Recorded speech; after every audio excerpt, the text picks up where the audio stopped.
Do you fight your battles to victory or from victory? If you fight to victory, you will never succeed. But if you fight from victory, you can never be defeated. The life that wins is not attained, but obtained. The more one abides in the light, the more one recognizes darkness. Prayer does not alter that which God has determined. It never changes anything. It merely achieves what He has already foreordained. Our weakness is most easily manifested in prayer. Nothing in the spiritual realm reveals our weakness more than prayer. The more humble one is at God's feet, the more useful he is in God's hand. In spiritual progression, fact is the foundation, faith is the process, and experience is the consequence. Faith is like an anchor of the soul, but an anchor becomes effective only when it is cast. Victory is not due to our depending on self. On the contrary, victory is due to our standing in the finished work of Calvary. Always stand firm on the teachings of Romans 6:11 by reckoning yourself to be dead to sin and alive to God. The more perfect one is, the more conscious one becomes of imperfections. We must humble ourselves before God in order that we may see our lack and receive from His abundance of grace.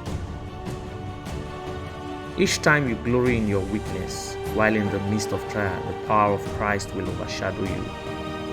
Fear is Satan's knock. If you answer the knock, you will receive a visit from him. Faith is based on the finished work of Christ, while obedience is based on the correct work of the Holy Spirit in our lives.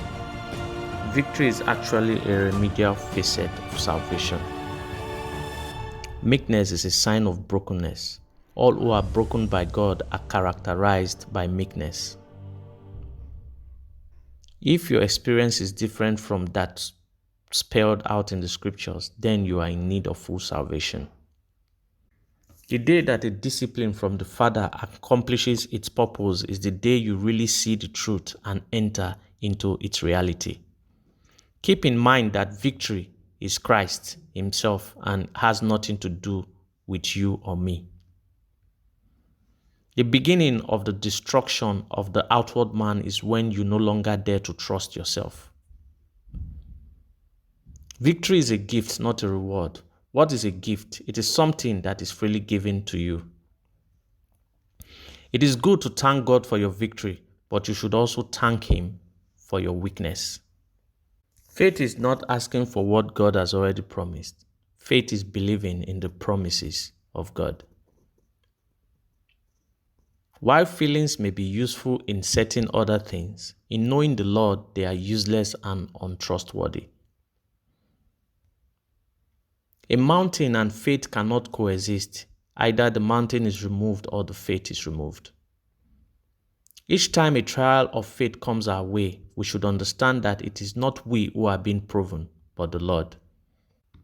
True faith is believing in God even when our feelings, our experience, and the environment around us tell us otherwise. Only little faith hides when it is tested. Big faith stands against the testing. In life, it is false faith that falls in a trial, but genuine faith stands throughout the trial. Most Christians expect to see the results of their faith as soon as they believe. They want to experience victory the very moment they believe. For the Christian, death to self is the door to life. It is the only way to faithfulness.